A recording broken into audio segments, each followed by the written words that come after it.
Hello, hello, hello, everybody, and welcome to your weekly Nintendo News Roundup live each and every Friday night. The All-In crew breaks down the week in Nintendo news. Hey, Eric. Salutations, my good Seth. Salutations, greetings and salutations. And thanks to everybody who is tuning in here on YouTube as we do this thing live. I imagine tonight, for one reason or another, we may have a pretty decent turnout. I wonder why. I couldn't possibly think of the reason. Could it be the giveaway? Yeah, we are doing giveaway tonight. So we are drawing the winner of our Nintendo World Championships NES edition giveaway. Hey, shout out to Dan and Luma here in the chat. Good to see you, Dan and Luma, longtime Patreon supporter, and as well as Bowza. Bowza's here in the chat. We see y'all. Thanks for tuning on in. Speaking of Patreon supporters, Eric, shall we go ahead and thank some Patreon supporters? We should. I mean, we've got several of them in the chat already. Sparky's here too. Hey, we Sparky. we might as well shout them out. The gold medalists of the All-In community. That's right. Thank you so much to our patrons at patreon.com/allinpodcast. We like to kick off the show by thanking them, starting with our Golden Banana Bunch. Thank you to Rob Yapel, Sean O'Baggins, Ashton, Tim A, aka Neoprime33, aka Nintendo Dad number 4, Phelan Ward, Bill Tucker, Marcus O'Neill, Liam D, Gamer Jason, Andrew Wilkins, Alan, #Look to the Cookie, SAZ, and blah blah blah. You can get a 7-day free trial to that Golden Banana tier and join their ranks and check out a ton of exclusive content over there on Patreon. But moving into our Triforce tier, thank you to Josh Vaughn, the godfather of Tingle Love Tuesday, John Datfast Cummins of the Retrologic podcast, as well as the On Topic Retro podcast, and the benefactor of tonight's giveaway. So big thanks to John. We'll talk about that more in just a second. The Globetrotting Jet Setting Nintendo Hub and Sparky of the Nintendo Hub, who is in the chat right now. Shout outs to Sparky. Watching the Olympic opening ceremony from Paris. So jet setting indeed, as always. Thank you, Sparky. #humble brag. Adam Caparello of the Retro Groove podcast. Shy Guy, the other half of our Shy Guy mod squad. Thank you, Shy Guy. Danny Linahosa, Dan and Luma, also in the chat. Bowza, the keeper of the hugs, also in the chat. The Don Rob, Foolish Fuji, the koala from Down Under, and the legend himself. The Michael Phelps of our Patreon, Uncle Randy. Uncle Randy. Okay, so Sparky's not actually in Paris. He's watching it on TV from the UK. So there you go. Sparky's just such a big deal. We assumed when he said he was watching it from Paris, because genuinely every week Sparky is in the Discord like, oh yeah, I'm in Singapore, I'm in Abu Dhabi this week, I'm hanging out, just with some of the awesome, most powerful people on the planet, just hanging out, just dropping in to check out the All-In stream while I'm on my private jet off, going to Vietnam or something, wherever he happens to be that week. He is the he's the James Bond of our community, I feel like, just kind of taking private jets, very suave, very handsome man going around the world and, fighting crime or whatever. Sparky's about to comment in the chat like, you're about to blow my cover, guys. So thanks so much to everybody who supports us on Patreon. Again, 7-day free trial. We put up exclusive content there every week. There are 2 exclusive weekly podcasts that go up there every week, especially if you like gaming news. This past week on All In Side Quest, which is one of our Patreon exclusive shows, we did a massive hour-and-a-half breakdown of EVO. We're going to cover some EVO stuff tonight, but, a lot of the headlines from EVO were not Switch related. So if you want the full scope of EVO, you got to go to Side Quest for that. In addition to the 2-hour Hero Cast, which is my weekly AMA show where I answer questions from the community, Eric does a video supplement to our Indie Showcase segments on the podcast. That's over there on Patreon exclusively, and early access to Bit Harmony, which a new episode of that just went live as well in early access for patrons. So do a lot of stuff over there on Patreon. Again, 7-day free trial. For the money.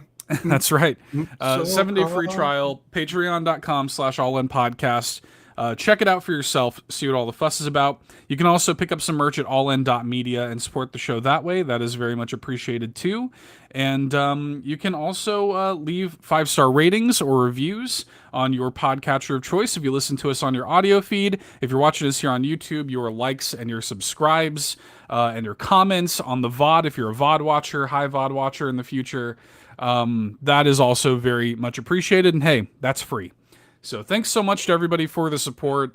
The Nintendo Hub here, Sparky in the chat is shouting out QCF, yeah. QCF here on the YouTube channel. And Thank you, speaking Sparky. of the YouTube channel, Eric, let's get into this giveaway.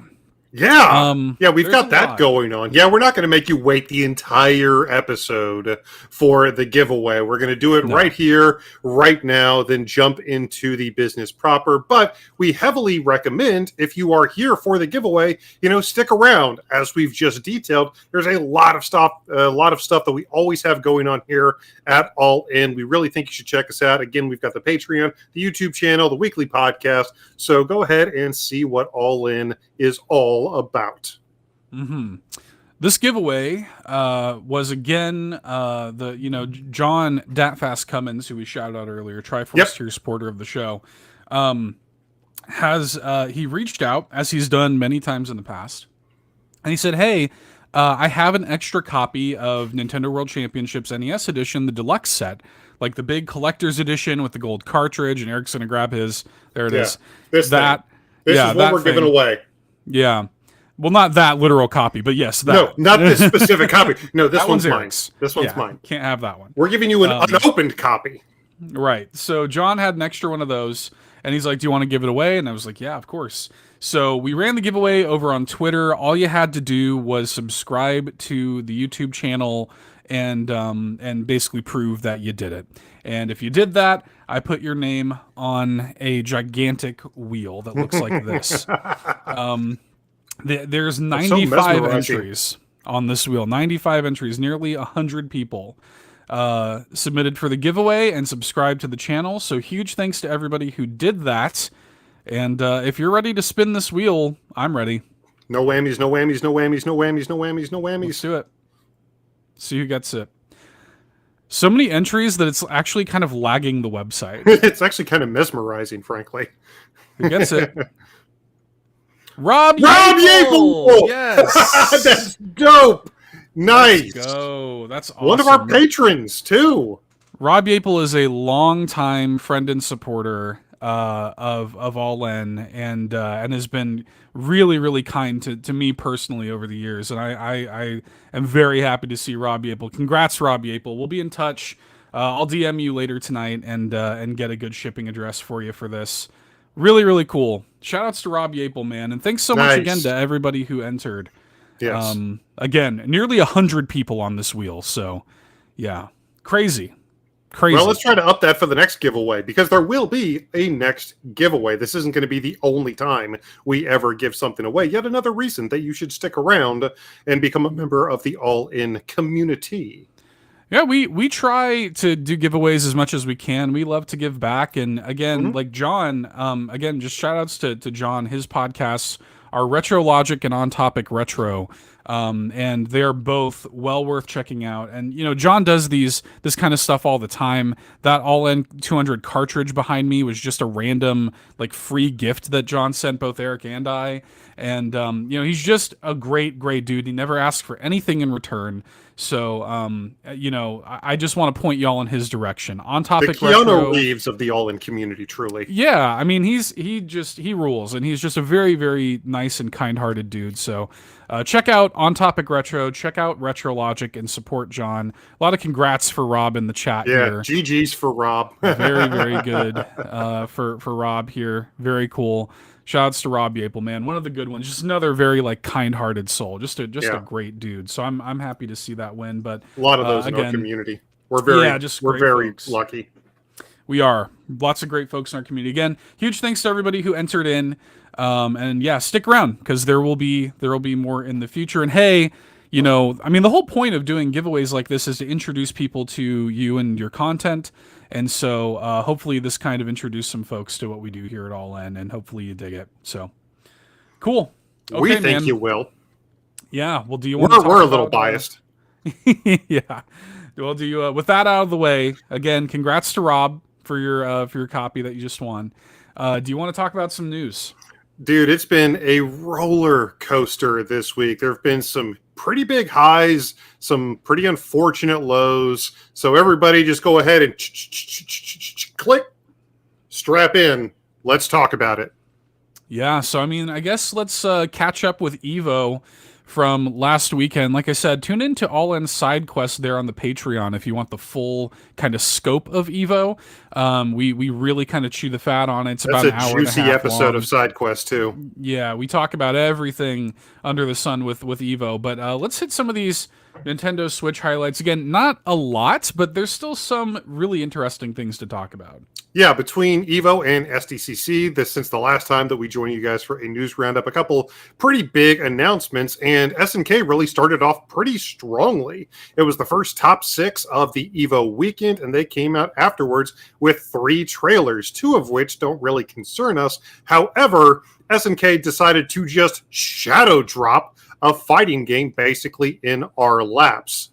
Right after the completion of the King of Fighters 15 tournament this past weekend at Evo, the return of SVC Chaos, SNK versus Capcom, was in fact confirmed by the company. It was shadow dropped that day on Steam and came to PlayStation and crucially Nintendo platforms a couple days later, and is currently available now on the console. An original game released back in 2003.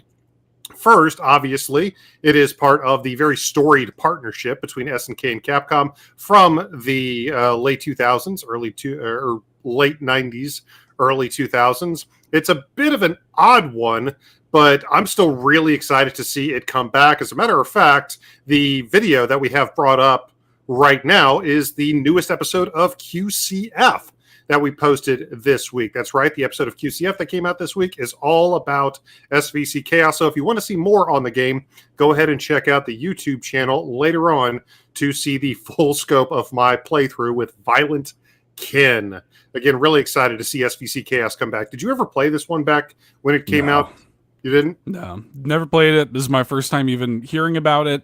So this was a cool announcement, and yeah, I watched your video, and the game looks neat. It looks really interesting. I like the roster. Roster looks really unique. Roster's crazy. The game itself is absolutely busted. There's infinites and complete imbalance, especially with the boss characters. If you are familiar with SNK fighting games, there is some real SNK boss syndrome going on in this game. But specifically, this is based off the original arcade version, not necessarily the Xbox version. My only experience was with the old Xbox version. And in my opinion, this game feels considerably better than the OG Xbox version. All the secret characters are unlocked from the beginning. It's got rollback netcode. That was kind of the big headline for the re-release of this game. Just like all of the all the big new re-releases, the Capcom Fighting Collection, the MVC Collection, all of these classic crossover fighting games are returning, and they are returning with full rollback netcode functionality. So this may not necessarily be the first thing that many people choose for a weekend online fighting session, but yeah, check it out. It's only $19.99 currently on the Nintendo Switch eShop. It's a really fascinating game with a fascinating story. And again, I heavily recommend checking out the full episode of QCF to learn even more. The entire point of Quarter Circle Forward is essentially for me to attempt to do a retrospective on a game while I'm not getting my butt kicked. That's essentially the entire conceit of QCF is me trying to do a retrospective and play the game at the same time. It's actually a very hard thing to do, but yeah, SVC Chaos, SNK versus Capcom, available now. Nice.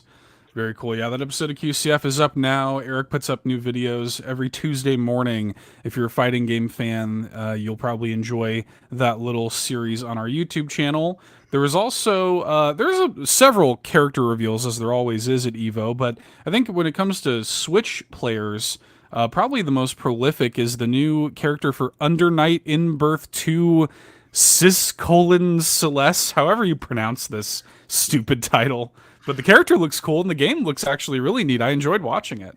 Yeah, Under Night had a very good, very interesting tournament, punctuated by 2 heartbreaking defeats for Totoro in Yeah. the winners finals and grand finals.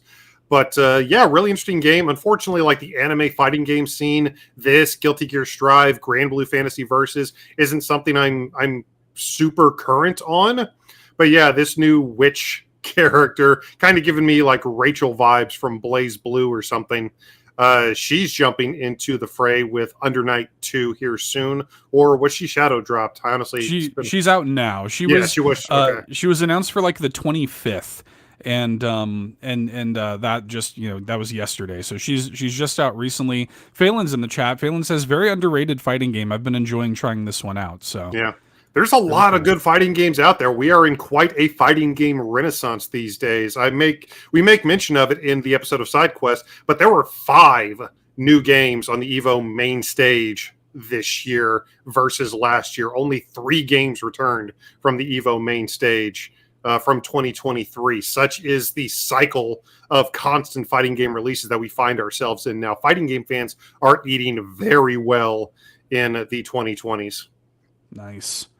Very cool. So yeah, that's available now if you're a fan of Under Night In Birth 2. That is out now. And I think really the last thing to highlight is not an announcement, but the lack of an announcement. Yeah, more so conspicuous by its absence.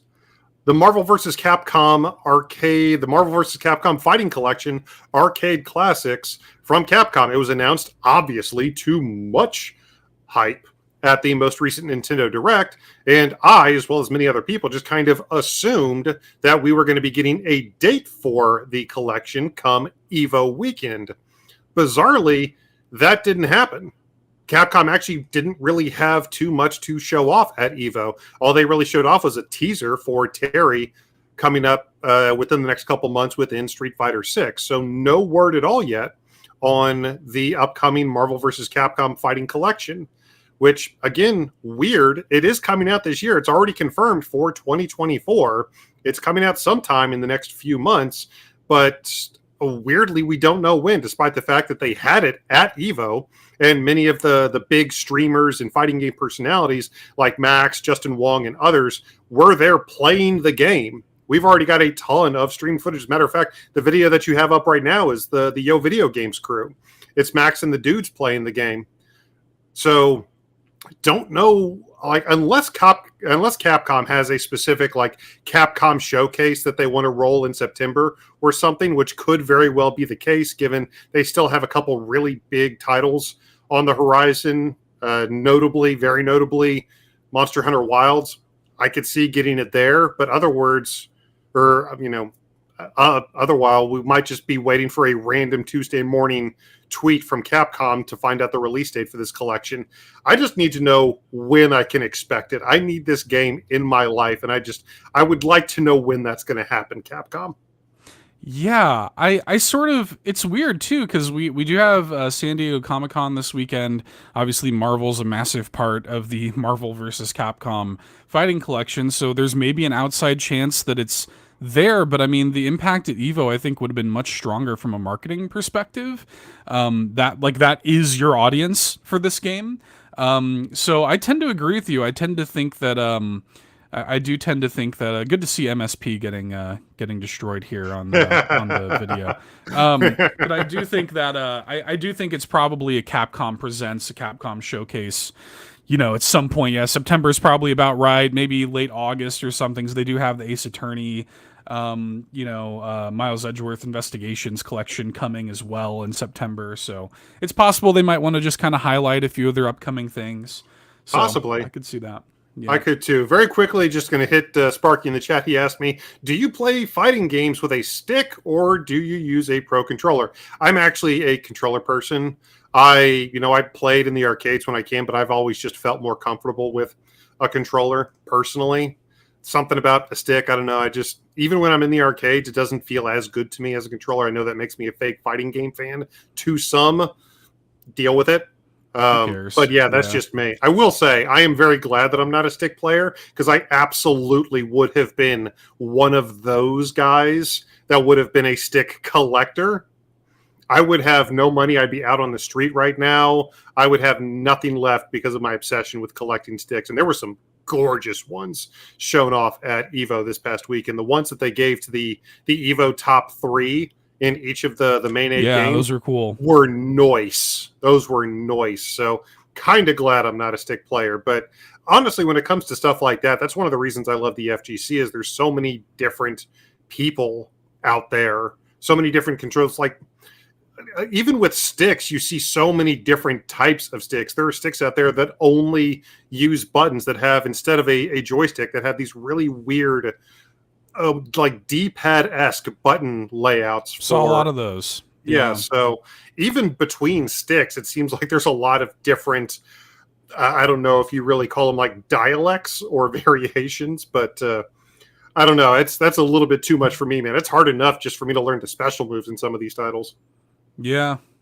Yeah, well, those are some of the Switch headlines from Evo, SNK versus Capcom, SVC Chaos, and Uzuki and Under Night and Birth 2. Both of those available now. No MVC news. Hopefully we get that pretty soon. But, Eric, the fighting game talk is not over yet. We did have, SDCC going on now. MK1 decided to go ahead and get the news out of the way early and dropped a whole bunch of news. So I know there's plenty to talk about here. Whew, let me take a long breath here. Yeah, Mortal Kombat 1 specifically did not make an announcement this past week at EVO. I don't know if they just figured they were always going to do it here, or they didn't want to overshadow the release of Takeda Takahashi in Mortal Kombat 1, who also came out this week. But yes, there are a lot of talking points from the new MK1 trailer. I will try to be as brief as possible, but as you're watching right here, there's a lot to take in. There is a massive new story, a cinematic story campaign, not just an invasions campaign, but a brand new cinematic story campaign that you're going to be able to fight through, as teased at the end of the original story mode in MK1. We have 6 new characters coming to the game in the second combat pack in the so-called Chaos Reigns DLC expansion that this is being referred to as. We've already seen wildly new takes on Sector and Cyrax. In addition, here's the man himself, Noob Saibot, returning to Mortal Kombat. Those 3 characters are, I guess you could say, returning, even though Sector and Cyrax, again, look like vastly new versions of those characters. You could almost not even call them returning characters. But in addition to that, there are 3 new guest characters coming to the Chaos Reigns DLC expansion. Those are Ghostface from the Scream franchise, the T-1000 from Terminator, specifically Terminator 2 Judgment Day, and here they are on the VOD. There's a nice little lead-in with "Do you like scary movies?" There's the T-1000, and then Conan the Barbarian. Arnold showing up in his second Mortal Kombat game in a row. He was in MK11 as the T-800. In addition to that, there's a ton of new costumes and stuff. But lastly, you know what? Babalities came back. Friendships have come back. Everything's come back in the NetherRealm era. Eventually, Animalities had to make a return. And sure enough, as part of the new DLC campaign, as part of this new Chaos Reigns expansion, Animalities are coming back to MK. This expansion, the first part of the expansion, is releasing on September 24th. That should be including the story campaign. That should be including the Animalities. And that should actually include the 3 returning Mortal Kombat characters, Sector, Cyrax, and Noob Saibot, with the 3 guest characters to be released at an as-yet unannounced date. But yeah, that's about as brief as I can make it. This is a 4-minute trailer with a lot of stuff packed into it. Yeah. Looks cool. I'm happy about Animalities coming out. If you're watching the video version, pretty brutal stuff. Also, that is not the Switch footage of the game, of course. This stuff is, presumably still going to come to Nintendo Switch. It is, yeah. It's there in the trailer anyway. So, and it sounds like the Switch version of the game has been patched, several times too. Considerably, yeah. Yeah. So a lot. I'm really excited for it. The game actually just got a very significant patch with the latest update just this past week, with the addition of Farah and Takeda finishing off the first combat pack. A lot of cameos got new abilities. It feels like they actually made the game a little bit faster. There were a lot of tweaks made to the actual combat of Mortal Kombat, and I'm finding myself enjoying the game quite a bit more than I have in recent months. And I'm hoping that this new Chaos Reigns expansion will just continue that trend. I always really like seeing, because this has been true for the last several Mortal Kombat games, the vanilla version of the game versus the way that it ends after all the content has been added are vastly different experiences. They add so much to these titles throughout the lifetime of these games as they're being developed. We knew the story mode was coming. We figured more characters had to be coming. I was hoping, with everything else returning, I was hoping that Animalities would be the MK1 kind of special return fatality. And sure enough, they were, and they're just as stupid as I was hoping they would be. As a matter of fact, even during the SDCC panel, they spent a not inconsiderable amount of time breaking down how they were created. So very fun. Ed Boon, of course, very happy that he's able to put bonkers, stupid stuff like this back into his wonderfully dumb MK games. So, again, a lot of stuff. That trailer is up on Twitter, on YouTube right now. We shared it on our social medias. Should be pretty easy to find if you're interested in the game. But, you know, the Mortal Kombat's had a pretty good week and a half, I will say. Yeah. Yeah, and of course, San Diego Comic-Con is ongoing, so there's a very real chance that we'll have some more news to share on next week's News Roundup. But I will just kind of say, I just want to flag this real quick. On the show floor, this is out there. Yeah. Legacy of Kain, Soul Reaver 1 and 2 Remastered has not been officially announced yet. However, they just have this on the show floor. So, I mean, this is almost certainly going to be announced any day now. Yeah. I'm just waiting. I'm kind of waiting with bated breath. Soul Reaver 1 especially was one of my favorite PS1 games. It is, especially if you're a Zelda fan, a 3D Zelda fan, Soul Reaver's kind of a must play. It's essentially just an emo goth version of The Legend of Zelda, like Ocarina of Time or Majora's Mask or something. And it's really, really good. Raziel is genuinely one of my favorite non-Nintendo video game characters in history. Actually, well, I take that back. Soul Reaver 2 came out of the GameCube, so Raziel's technically a Nintendo character. But I love Raziel. I've been waiting for them to bring Soul Reaver back in some way, shape, or form. That logo is by no means an official declaration of platforms or a date or anything like that. All we really have there is that AR code that bizarrely looks like it has the Dark Horse Comics logo on it. And it goes nowhere, by the way. I just tried it. I was like, I wonder if the website's up yet. It's not. So, but yeah, that was flagged very early by San Diego Comic-Con goers, and we're essentially just waiting to find out what's up with that. That'll be cool. I mean, I do assume that whenever this gets announced, it will come to Switch, and we will follow up when we have more to say. Happily. But there is a little bit of a running theme here with Nintendo news this week. A lot of plastic stuff was announced.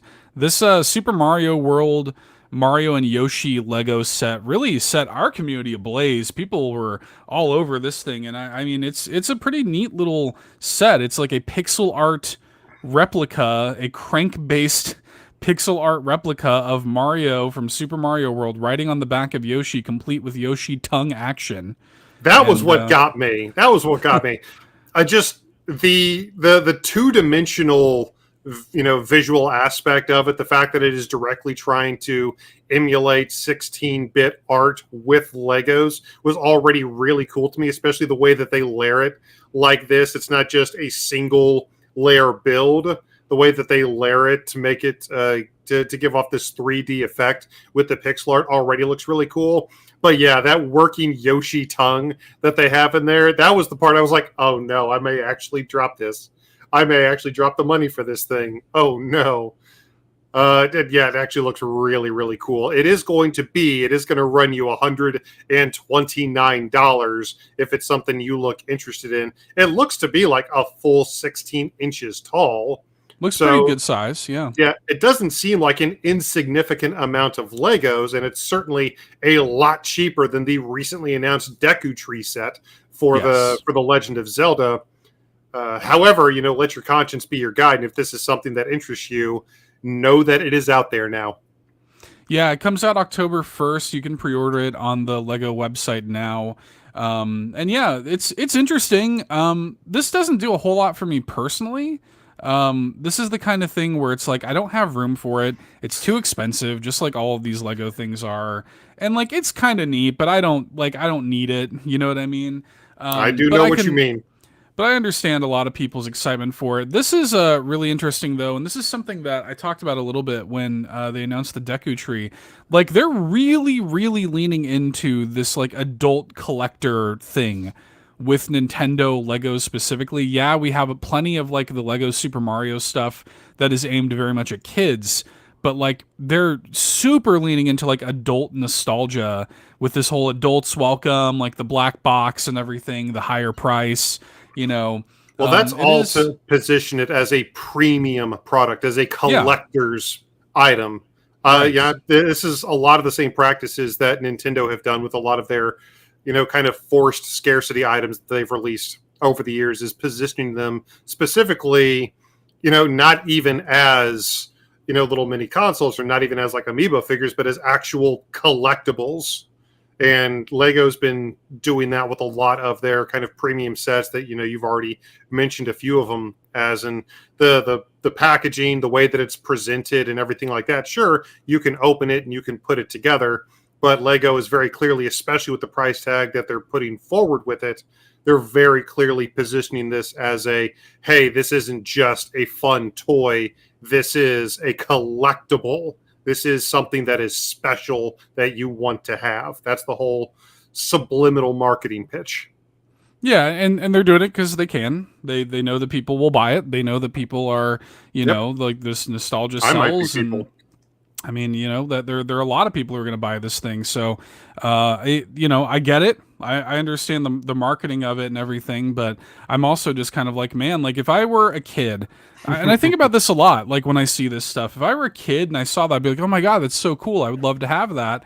But it's like $130 and it's very clearly not marketed for that, and I don't know, I think it's a little unfortunate. I kind of wish that Nintendo and Lego could come to some sort of like middle ground where you could offer this larger, more involved version for adults that is more expensive, and Yeah. maybe like a smaller scale version for kids that is more affordable, where you can kind of be in your sort of like $30 to $50 range and make something that still kind of gives you that, like even just a third of the size, just a little tiny little thing that does like a similar thing, and you could still charge like $30 for it or whatever, and just make it available to a wide section of your market. I think would be cool, but it is what it is. I don't work there. I don't make those decisions, but Yeah. If I were a young person right now, I don't know if allowance is still a thing, but if I saw something like this, I know that I would be telling my parents like, no, it's fine. If I just save my allowance up until the point where I start my master's degree, I should be able to yeah, have enough to finally get it. that's what I mean, man. It's like $130 is a lot, but it is what it is. It's not the only plastic Nintendo news this week, because they also revealed True. at their Tokyo and Osaka and Kyoto locations of Nintendo stores, they're introducing these gashapon machines that are actually kind of neat. I kind of dig them. Yeah.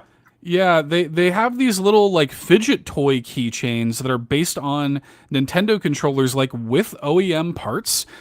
People have already started getting these, and it's really really funny because people have like opened them up. They're like, no, this is legit like a GameCube C stick, GameCube buttons, like OEM parts. You could use this to Yeah. replace your current stuff if you wanted to. Yeah, people Very are already funny. buying these basically as repair kits for their classic controllers. They're meant essentially just to give you the tactile feel of holding and pressing the buttons on the various controllers. That's specifically what they're meant to do. Just like Seth said, they're fidget toys. So, if you want to remember the feel of twirling around the little C stick on a GameCube controller, you want to remember the feel of pressing in those buttons, those innie and outie buttons on a Super Nintendo controller, these little keychains give you that ability. Although the fact that they're made to the point where people are using those parts to repair actual classic controllers, I think is just really cool and just speaks to the consistency of quality that Nintendo puts forth with products like these. And I'm glad that people have been able to do that because, especially for the retro gaming market, replacement parts are not exactly an oversaturated market. It is a neat initiative, and I would not be surprised to see this make its way over to the New York location, the Yeah, upcoming San Francisco location. I would not be surprised one bit if we start seeing this stuff over there too, because I'm sure this is going to make them a ton of money. I'm sure it So, is. Yeah. I mean, if I yeah. could have just like a little, right half of a Super Nintendo controller, just so I could reach my hand in my pocket and just, press a couple buttons and feel like I'm doing a Shoryuken or something, and just, give me the tactile sensory memory of playing a classic Super Nintendo game, if even for a half a second.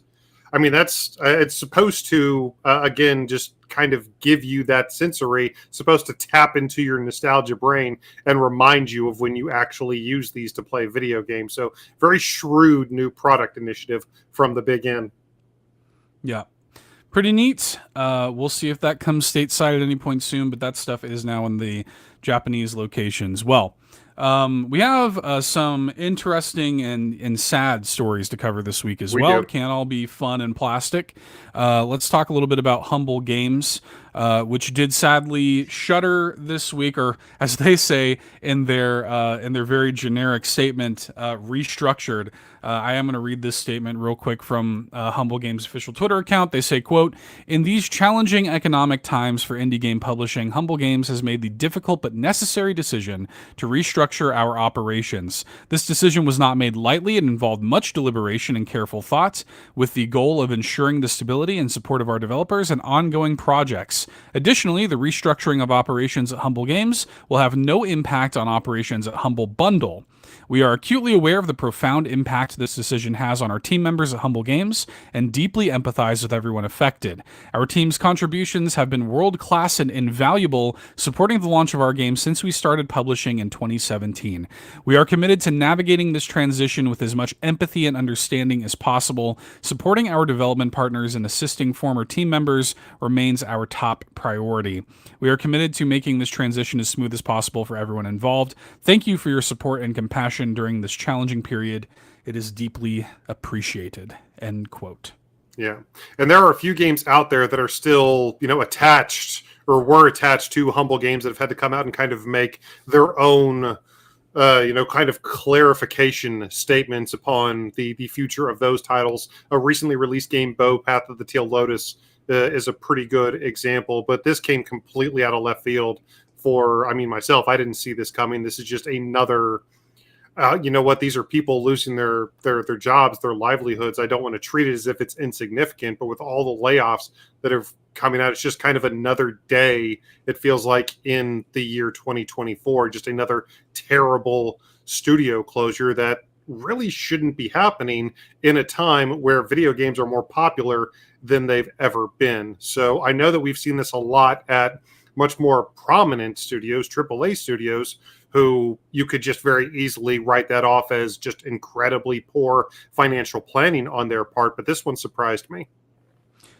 Yeah, it's really unfortunate for a lot of reasons. Humble Games has been the purveyor of some really great indie games. This is from the game section of their website that is still active at the time of this recording. Games like Wandersong, games like Unsighted, Unpacking, The Wild at Heart, Stray Gods, Signalis, big games. Eichenfeld, Dodgeball Academia, Bo, which you mentioned, Carto, A Hat in Time, Coral Island, which they also had to come out and say, hey, Yep. because of this, we don't know if we're still coming to Switch or not. Yep. They even have a bunch of things on their upcoming slate, things like On Your Tail, which is supposed to release later this year. Who knows now? Never Alone 2, which is in development. I didn't even know Monaco 2. This is how I learned that they were making a sequel to Monaco, first of all.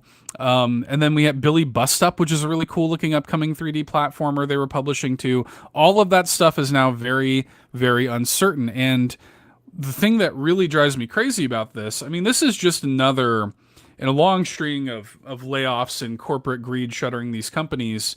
And that's really all it is. Humble Games is owned by Ziff Davis and IGN. And that's the long and short of it. And they talk about we want to navigate this transition as empathetically as possible. Well, no, you don't, because you just surprised everybody involved with a random email saying, "Hey, you don't have a job anymore." Like this was not targeted or calculated. They literally woke up and didn't have a job anymore. And they say that Humble Games is still a thing and they're still continuing their operations. Well, no, they're not, because the people that work there aren't there anymore. It doesn't exist. They have a third party that is managing kind of like, presumably and hopefully, some of the financial and marketing situations for some of this upcoming stuff, or at least working out some sort of deal to kind of close out and get them out of it. I don't know. It sounds like they have a third party handling that stuff, but nobody works there anymore. It's done. It's gone. And that is the most upsetting thing to me, is the way that they have this very generic sort of like, difficult situations and navigating and empathy. And it's like, no, you don't have an ounce of that. That's what upsets me the most about this. Yeah. I've seen it a lot, even in my personal life, when, people in these situations, and, I get it. Your businesses, the bottom line is important, but, when you're telling people that their lives are going to change forever without giving them time to adjust, and then saying, it was like, well, this is difficult for me. I'm like, you're not worried about putting food on your table next week. So it does, like, I get it. There's a lot of people in leadership positions that were probably heartbroken at having to do this. However, better leadership decisions do need to be made to keep, like, like you just said, random emails on a random weekday from showing up to let people know that all of a sudden, out of nowhere, they no longer have a job. So there's got to be some type of I would even say legislature in place that, many employers, you're forced to give 2-week notices to. I would at least argue that you have to give your employees at least 2 weeks notice if you're laying them off. I would say at the minimum they have to do something like that. Protect the labor force, protect these incredibly talented artists, because this is such a creatively centric industry that something like this can really change the direction of a creative's life. These people that have been passionate about this industry for so long, who could have very easily gone on to do incredible work within this industry, may be jaded to the point of just deciding this path isn't for them anymore. So there's a lot of stuff upsetting about this.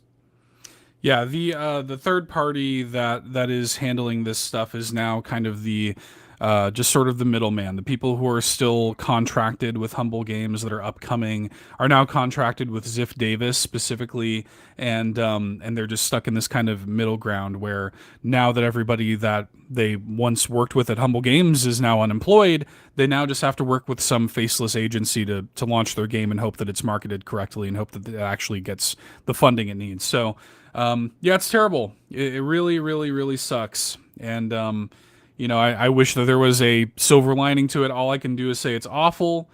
Shame on Ziff Davis and IGN, and soft landings to everybody impacted. That's really all there is to say about it. I mean, we are starting to see a couple teams around the industry starting to unionize. We actually saw a big unionized team, or a big developer, unionize over this past week. I can't remember which one it was, but I would encourage a lot of people to look in to something like that, because at this point there's a lot of people around the industry that I've got to imagine just worry at this point about waking up, wondering whether or not it's going to be them today. So, there's not too many ways out there to protect yourselves, but a union could be one of those. Yeah, easier said than done. I know. Much easier said than done. Well, let's talk about not a layoff necessarily, but a new chapter for Davide Soliani, who announced this week, who says in a tweet, "Hi all folks, After 25 years, 11 of which beautifully spent working with Nintendo on Mario plus Rabbids along the company of our incredible community of players, I have decided to leave Ubisoft to embark on a new adventure. I can't say more now. Thanks a lot for everything, truly. And of course, attached the iconic image of him crying at E3 2017 when Miyamoto was on stage with Izguimo showcasing the first Mario plus Rabbids game. This is Davide Soliani is a great guy, and made some great games. The Mario plus Rabbids games are both really, really good. Yeah, they are. And I don't know what the future of that franchise is anymore without him in it. I have to imagine that if a third game was in the cards, he would still be there making it. But who knows? We'll have to see where he goes next. But all the best to Davide. Yeah. Of all the people that you hear about leaving, or you hear about no longer being in their jobs, that is a man that I have no doubts about. If he wants to land somewhere, he will land somewhere. It may not necessarily be in his first choice, but that man shouldn't have too much issue finding a job with a very interesting project at the helm. I mean, he's best frenemies with one of the most legendary video game composers of all time. I'm sure he can nepotism his way into someplace. Well, it sounds like he does have the next thing lined up. He just can't talk about it yet. Yeah. So it sounds like he's going somewhere else. We just have no idea where that is. So yeah, we will follow his career, and he's not retiring or anything like that. No. He's just stepping back from Ubisoft. And again, my biggest piece of trepidation with this, I'm not worried about Davide. He's great. He'll be just fine. But I'm worried about Mario plus Rabbids. I hope that we do see that franchise continue, because they're low key, really, really strong Mario strategy RPGs, and I think it would be a shame if we didn't get a third one. But again, I have to imagine if there were a third one being actively talked about or worked on, Davide would still be there working on it. So possibly, I don't know. Maybe Davide will create his own studio, and in a couple of years, we'll get Mario plus Babbit or something like that. Maybe, yeah, maybe. We will see. But we got a little bit more interesting news coming out of Nintendo this week. So sure, if we want to call it that. Well, this is coming out of the Splatoon 3 competitive scene. Nintendo put out a statement on their Nintendo Versus account, which is the Nintendo's sort of social media account that talks about competitive Nintendo games. Their statement says, quote, "It has come to our attention that certain members of Team Jackpot, the team that recently won the Splatoon 3 World Championship, acted in a manner that is not in line with our community guidelines while playing the Splatoon 3 game.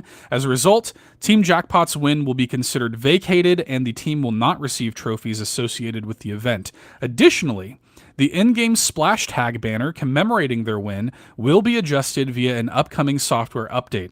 Nintendo cares deeply about our players and our community, and we take our responsibility to uphold our community guidelines seriously." End quote. This is, for those who don't know, for those who maybe didn't hear about what happened here, Team Jackpot, they're a bunch of racist idiots.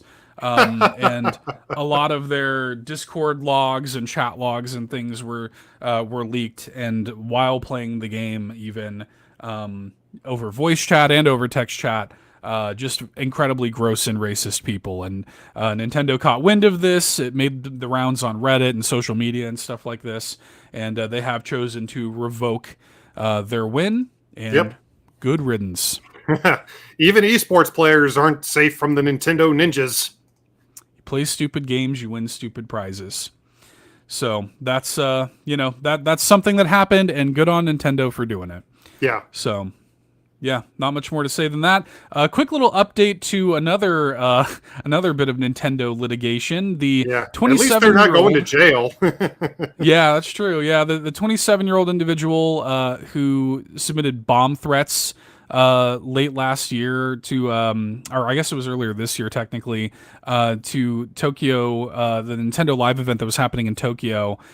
He submitted something like 39 bomb threats, it looks like, between April 22nd and the 29th of November of last year.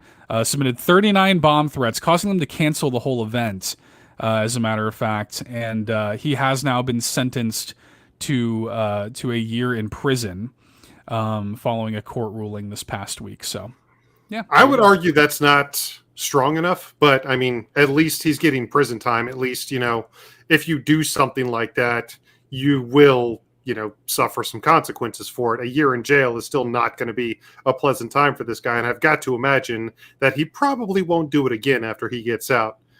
But I mean, what a weird situation. I'm really glad, obviously, nothing actually did happen. Of course, they did have to cancel the event because of those threats, but ultimately, nobody got hurt in any of this, despite the fact that there was a lot of fear going around the offices, I'm sure. Yeah, Oatmeal Dome on Twitter translated some of the judge's verdict, who described the culprit's actions as selfish and how he committed the crime as persistent and malicious. He was subsequently sentenced to 1 year in prison with a 4-year suspension. Makes sense. These are ultimately threats, and it was early enough. Nintendo, I don't think it was even out any money, because if they were, they would have been suing him for the for the lost Oh, money or yes. whatever. And it was a free event too, so they couldn't even make the angle of like we're missing out on ticket sales or whatever because the event was free. So, so yeah, I imagine that's the only reason Nintendo did not litigate further, and that's why the dude's getting a year in prison, is because of these exact circumstances. I promise you, if there were an angle where Nintendo could have said, "Hey, like we're missing like X amount of ticket sales because of this dude's bomb threats and the forced cancellation," he would have been sued. Yeah. So he's frankly lucky that it turned out the way it did. Yeah, he is. Like I said, I think it should have been stronger. But, hopefully, if anything like this happens again, which, please don't, hopefully, a year in prison is the start, and then these sentences just go up from there. Because, I mean, this is a community. Nobody needs to have this type of stuff in their lives. There's enough negativity. There's enough terrible things going on in our country, especially, and of course, all over the world. Like, why? Why even do any of this? So, yeah, just don't, like this platoon, it's like, just don't play stupid games. Don't be a Yeah. racist. Don't make bomb threats. It's really not that simple to get through life. There's a lot of things in life that are difficult. Not being a jerk shouldn't be one of those. Yeah. Real quick PSA here. This was a trailer also released earlier this week. Shadows of the Damned, which is coming to Nintendo Switch, the hella remastered version of Shadows of the Damned, did get a release date this week, finally. This got announced, I think, late last year, and it's finally releasing on Halloween, which is obviously perfect. And this game rules. Everybody should play it. LRG is doing a physical. Unfortunately, at the time of this recording, they've only announced a physical for the PS5 version. So hopefully they're still going to do a physical for the other versions, including Switch. But still, very, very cool. I love this game. And if you're a fan of like third-person shooters, it's genuinely one of my favorite third-person shooters of all time. Yeah. Been a good year for stuff like Shadows of the Damned, Lollipop Chainsaw. So, Yep. Been a good year. Like LRG is doing a collector's edition for that too. LRG is actually doing a collector's edition for SVC Chaos. They haven't officially shown it off yet, but they have announced that they're doing a physical for SVC Chaos, and I'm actually a little concerned about what they're going to show off for that. Well, I don't know if I'm concerned so much as my pocketbook is, but if you want to grab those physical, then there's a couple ways for you to do that. Yep. So stay tuned for that. We'll be playing that this Halloween, or I certainly will.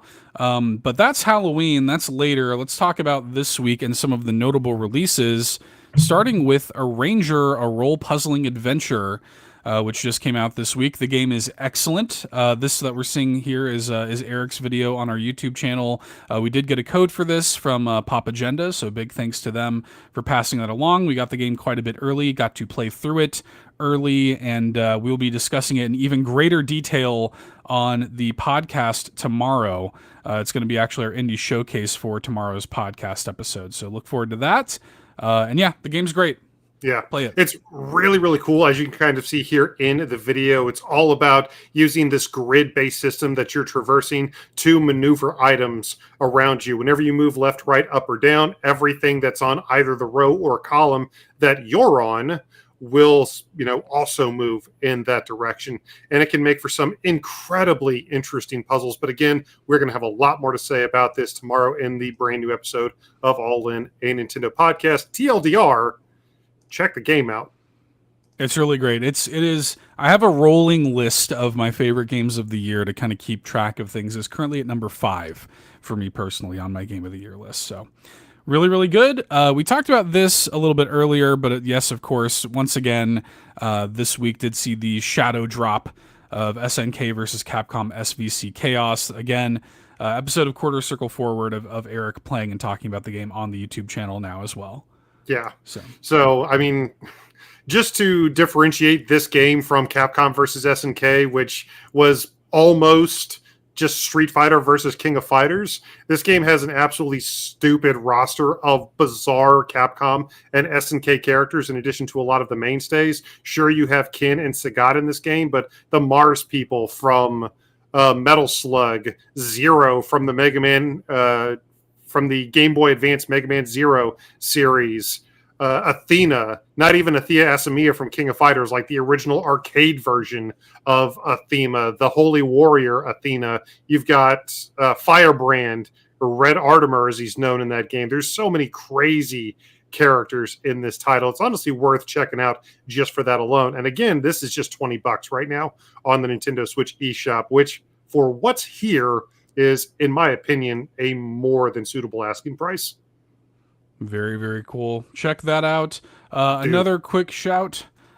Spark the Electric Jester 3, which we will have a video up. We did end up getting this from Freak Zone Games, so big thanks to them. I'm going to be putting up a video for that really, really soon, probably within the next day or two, of my gameplay of this. But this is very, very much essentially, hey, we wanted to make Sonic Adventure ourselves.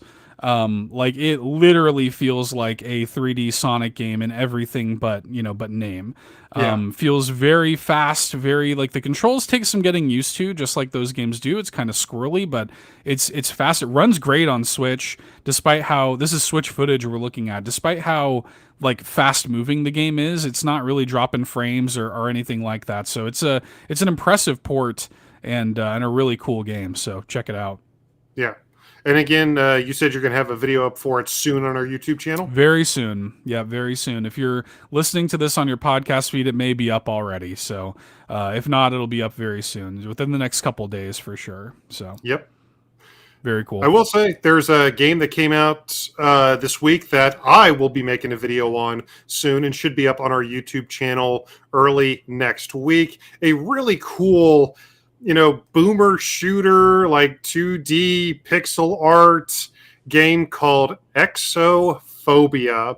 And I've been following this game. Admittedly, the release date kind of creeped up on me a little quickly. But, I mean, just if you're watching the video of this, if you're watching the VOD, I mean, this just looks so cool. And you can pet the dog. What's not to love? But yeah, specifically 3D traversable, a 3D environment using 2D assets, very Paper Mario in that regard.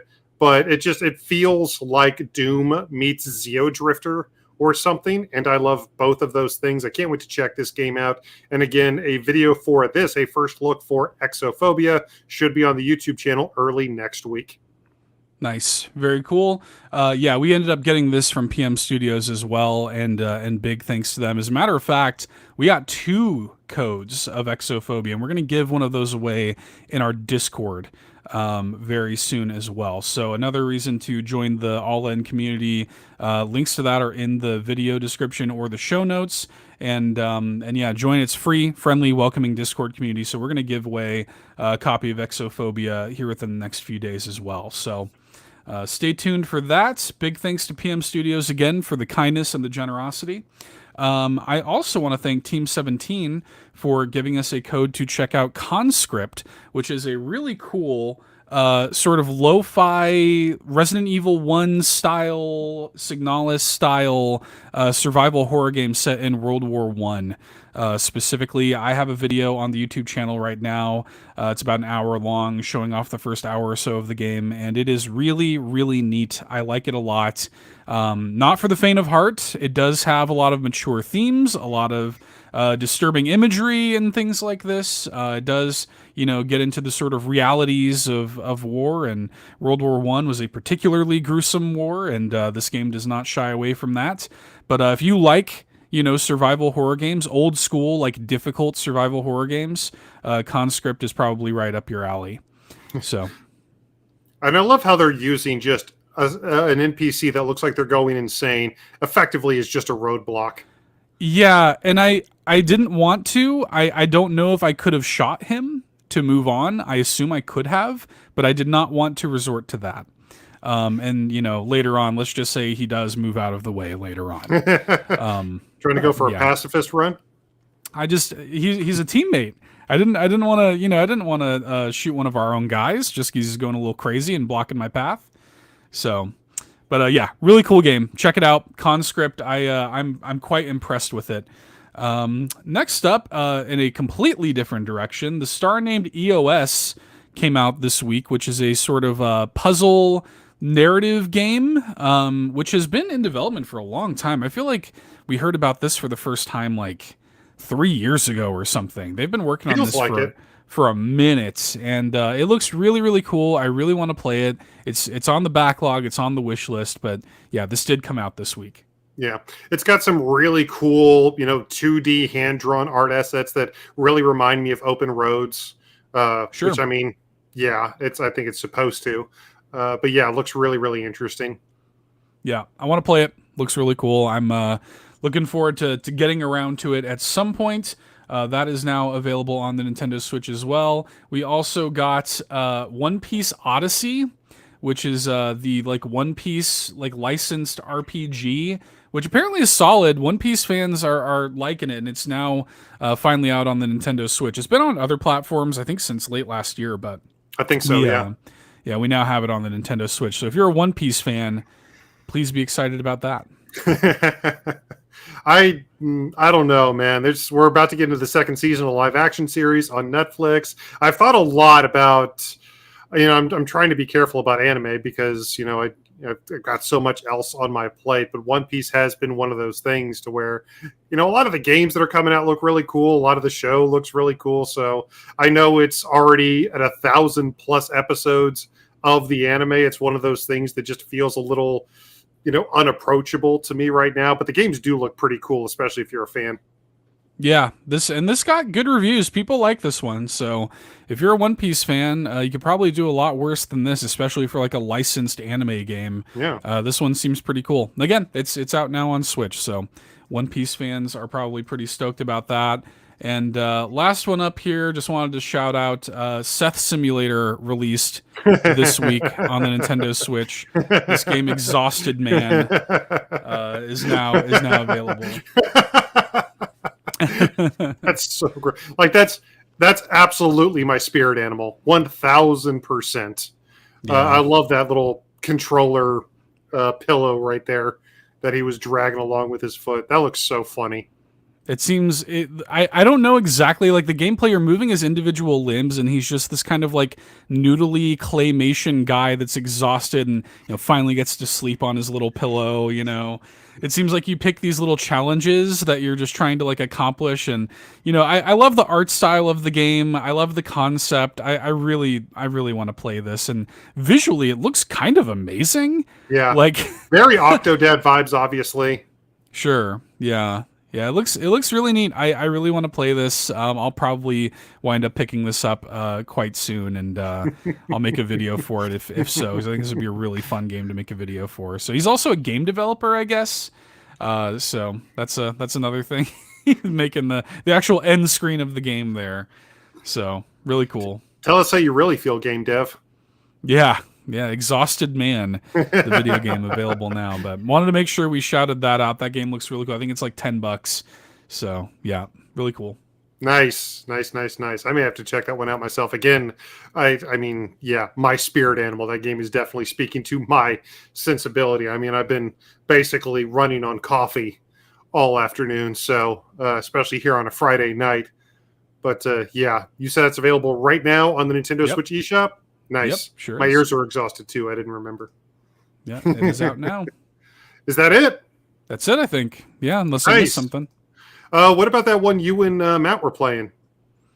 Oh, that doesn't come out until next week. Ooh, maybe I should be quiet then. We'll probably be talking about that next week. Ooh, a little bit of a spoiler. A little bit of a spoiler for next week. But yes, It's been another big week of releases on the Nintendo Switch. Let us know what you guys are checking out. We would love to hear from you. Go ahead and reach out to us on Facebook, on Twitter at All In Podcast. Go ahead and, like we've said a couple times already, join our amazing Discord community. We would love to have you over there, especially if you're a Splatoon player. We got the Grand Festival coming up, and we would love to have you in the Splatoon community. I'm sure they're still going to be doing event dives for Endless Ocean Luminous. I still jump in and play that with a couple members of our community. A lot of stuff going on, so we would love for you to be a part of that. But in addition to that, if you were joining us here on YouTube Live or watching the VOD afterwards, do us a favor before you go. Go ahead and click that like button. Go ahead and click the bell for notifications. Click subscribe, all that good stuff, so you never miss another video from us here at All In Podcast. As we've already explained in great detail, we're always posting new and interesting stuff in a lot of different regards. And in addition to all of that content, the YouTube stuff, the weekly podcast, and everything else, we still, Seth, somehow find time to create exclusive content for those gold medalists we have in the Patreon. That's right. Patreon.com/allinpodcast. That's the place to be. Check it out. Again, there are 3 tiers of support. You can get a 7-day free trial to the Golden Banana tier and see what all the fuss is about for free for a week. Big thanks to y'all for checking that out. Again, pick up merch, allin.media. Another great way to support what we do here. And if you're watching the VOD, if you're watching us live, again, like, subscribe, comment. Those are very, very helpful as well. And if you listen to us on your audio feed, leave us a 5-star rating or review. That is also very, very appreciated. And thanks so much, guys. Yeah, to everybody who has done that, to everybody who's become a member of our Patreon, to anybody who has left a review on whatever podcast service you happen to follow us on, to anybody who has picked up a piece of our merch at allin.media, or even just shared our content across this vast internet of ours, to each and every single one of you. First of all, we would like to give you a perfect Olympic 10, but also a namaste. Namaste. That's been the news week, everybody. Congrats again to Rob Yapel for winning the giveaway. Thanks so much to everybody who stopped by. Thank you, Star Athena. Thanks for coming on in. Good to see you in the chat, my friend. We had an active chat tonight. We appreciate everybody for coming on through. And we do have another brand new episode of All In, a Nintendo podcast hitting your feeds tomorrow, where we will be doing an indie showcase on a Ranger, as previously mentioned. We're doing the top 5 games you didn't know were from the same indie developer. So that's a really fun and interesting top 5 that might blow your mind a little bit. And then we're doing a developer spotlight looking back at the history and catalog of Game Freak. Yes, they are the Pokemon company, but they made many, many more games and have a really interesting history that you guys might want to hear about. Yeah, chances are we're going to tell you something you didn't know about Game Freak. Yeah, so it's a fun episode. Goes live on your podcast feed tomorrow. Thanks for tuning in, everybody. Have a great weekend. We'll see you next time. Bye-bye. Bye-bye.